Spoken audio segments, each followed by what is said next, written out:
Turabaramukije bene data mudukurikira muri kumwe na Pastor Eric Rutabara. Ndagufitiye inkuru nziza dusanga mu cete Paulo yandikiye abikorosayi igice cya 2 umurongo wa 6 n'uw'indwi. Cete Paulo yandikiye abikorosayi igice cya 2 umurongo wa 6 n'uw'indwi. Haravuga ngo nuko nguko mwakiriye Kristo Yesu umwami wacu, muba ariko mugendera muri we, mushinze imizi muri we, mwubakwa muri we, mushikamishijwe no kwizera, kuko mwigishijwe murushiriza gushima. Amen. Mwene data wowe dukurikira, iyi ni kete Paulo yandikiye abikorosayi. Yabandikiye amaze kumva uburyo bizeye umwami Yesu, uburyo bamwizeye, uburyo bamumenye, bimusunika kubandikira rino kete.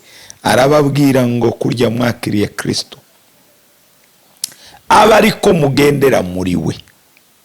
Murazi yuko hari igihe agenda asesera inyigisho z'ibinyoma zizimiza abantu, kubera yuko abantu ntibigeze bagira urufatiro, fondation, agakiza twahawe. Murabona yuko Yesu Kristo yabambwe, nta wundi wabambwe ni Kristo wenyine apfira ishengero. Paulo rero arabandikira, yari inzira yo kurwanya inyigisho zindi z'ibinyoma zishobora kubaseseramo, kubinjiramo. Ndazi nawe wewe wakijijwe cyangwa wamenye Kristo, kubera abantu benshi baramugukizwa ariko ntibasoma ijambo ry'Imana, bigatuma bazimira, bigatuma bagendera mu migani y'abakecuru, bigatuma bakurikira ubuvugishwa bw'ibinyoma, bigatuma nta mizi bafise. Paulo rero arabandikira ngo kurya mwamwakiriye, nawe kurya wakiriye Kristo, ngo aba ari kugendera muri we. Gendera muri we mwene data, reka kugendera inyuma yiwe. Mani habwe icubahiro. Mugendere muri Kristo ni icyambere, reka kugendera mu bindi ngo njewe barambariye ibi. Oya, gendera Kristo, gendera muri we, nico bidusaba. Kurya twamwakiriye, kugendera muri we no kuvuga gute? Nigiye tugendera mu ijambo ryiwe, nigiye tugendera mu nzira ziwe, inzira zo kugororoka, inzira twirinda ibyaha, nigiye turangwa na biriya byamwe 9 byamwe yera ibyo Paulo yandikiye abigaratiya, ngo urukundo, amahoro, ubugwaneza, kwirinda biriya. Abakristo benshi barakijijwe ariko titugomba kugendera muri Kristo, titugomba kugendera muri principe z'ubwami muri Kristo Yesu. Haleluya. Mu bwami bwiza, bwami bw'amahoro, tugendere muri Kristo. Kurya twamwakiri ngo tugendere muri we, dushinze imizi cya 2. Urimo gushinga imizi ye mwene data, shinga imizi muri Kristo. Niyo honyine uvuga ngo ndi muri Kristo, naramumenye. Nigiye usoma ijambo ry'Imana, nigiye usenga, nigiye ugirirana imigenderanire myiza na Kristo, shinga imizi muri we. Kora ivyo Kristo yasize avuze. Yaravuze ngo nimwagira kwizera kungana na kabuto ka sinapi, muzobwira imisozi, mbere ngo muzokoreshwa n'ibiruta ivyo njewe nakoze. Shinga imizi muri Kristo. Paulo rero ko ababwira ngo ndimushinga imizi mu bindi. Hariho bamwe bashinze imizi mu bindi, mu migani y'abakecuru, ngurumva ngo kera ngo iwacu bagiterekera. Oya, shinga imizi muri Kristo. Nushinga imizi muri we, uzotera imbere mu gakiza, uzotera imbere mu kumenya Imana. Icya 3 ngo mwubakwe muri we. Mani habwe icubahiro. Wubatswe muki? Benshi bubatswe ngurumva ngo njewe nguriya mugenzi wanje aranyubaka. Oya, ubakwa muri Kristo. Niwe wenyine utwubaka, niwe utugira abagabo. Haleluya. Yaravuze ngo mwemu yera niyaza muri mwebwe ngo azobagira abagabo, azobagira ivyabona. Turi ivyabona bya Kristo. Kubera iki? Twubakwa muri we. Tidukeneye kubakwa mu bindi, ubakwa muri Kristo. Niwe wenyine hari ubuzima, niwe honyine hari amahoro, niwe honyine hari umwidegemzo. Reka kubakwa mu bindi, ubakwe muri Kristo. Mani habwe icubahiro. Ngo murushirizaho gushima, murushirizaho gushima. Uno murongo w'indwi wavuze ngo mushinze imizi muri we, mwubakwa muri we, mushikamishijwe no kwizera. Ni cyakane, mushikamishijwe no kwizera. Ushikamishijwe niki? niki kigukomeza? Kuko muri buno buzima nkubwire, dusomye Bibiliya kuva mu itanguriro kugeza mu byahishuriwe, abagiye banesha iyi si, abagiye bahagarara neza, n'abantu bagiye bashikamishwa no kwizera. Bibiliya itubwira sogokuruza wo kwizera Aburahamu, Imana yamutegetse kuva iwabo, kuva mu gihugu cyabo, kuva mu nzu ya se, ngo aje mu gihugu Imana izomwereka. Si ikindi cyamushoboje n'ukwizera Imana. Haleluya! Yizera Imana. Mu Baheburayo haravuga ku 11 hakavuga ngo yagiye ngo atazi yaja. Kubera iki? Yarashikamishijwe no kwizera, yayobowe no kwizera. Mwene data, mushikamishijwe no kwizera.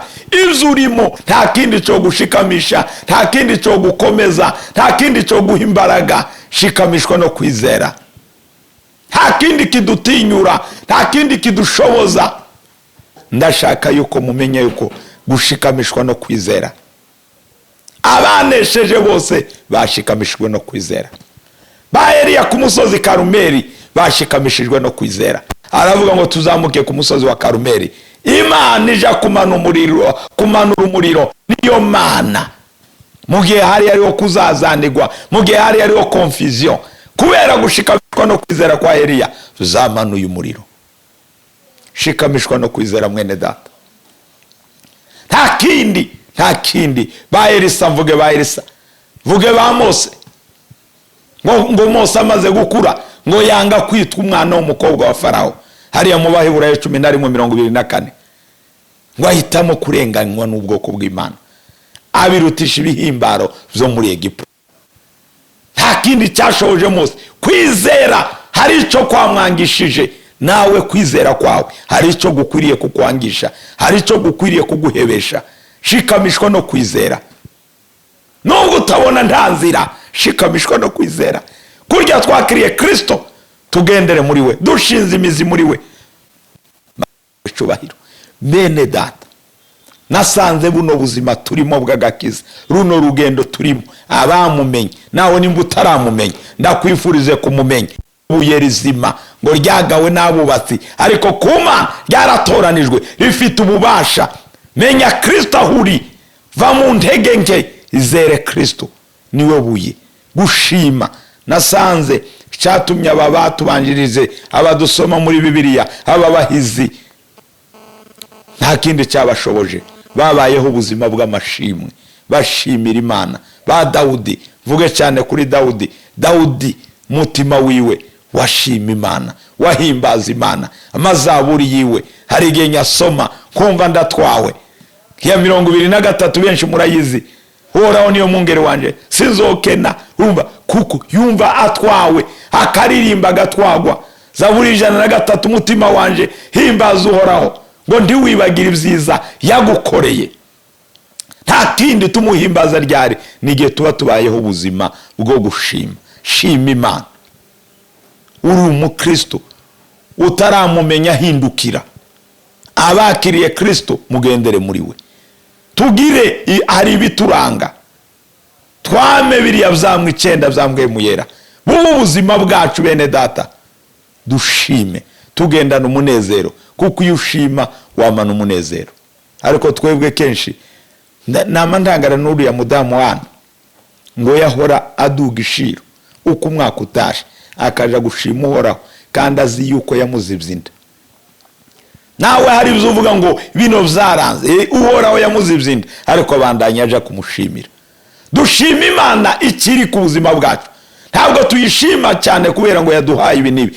Ikiri mbega Kristo niki ku buzima bwawe. Imana ibaho umugisha, Imana ibagirire neza. Kurya mwamwakiriye mugendere muri we. Reka kugendera mu migani y'abakecuru, reka kugendera ngurumva ngo nasomye ngo Facebook, WhatsApp. Oya, gendera muri we. Soma ibyanditswe byera. Bibiliya iravuga ngo ibi byahumetswe n'Imana bigira umumaro wo kutwigisha, kuduhana, kudutoza indero. Ibyanditswe byera turabifise. Cyo gituma Paulo yabihanurira Timoteyo ngo imigani y'abakecuru ndukayikurikire. Kurikira Imana, ubaha Imana, izera Imana. Yesu abiteho, Yesu abagirire neza. Kadusenge. Data mu izina rya Yesu, ndasengeye abana bawe, barakumenye, barakwakiriye, hariho abandi batarakwakira. Mana, n'abatarakwakira muri uyu mwanya, reka rino jambo rihindura ubuzima bwabo. Mana, baguhindukirire, bakumenye, bave mu ngeso mbi, bave mu nzira mbi, baguhindukirire, bakumenye, kuko niwe soko yonyine y'amahoro. Jambo ryawe ryatubwiye ko urya twakwakiriye ngo abe ariko tugendera muri wowe, dushinze imizi. Mana, bari bashinze imizi mu bindi, reka uyu mwanya bahindure direction, bashinga imizi muri wowe.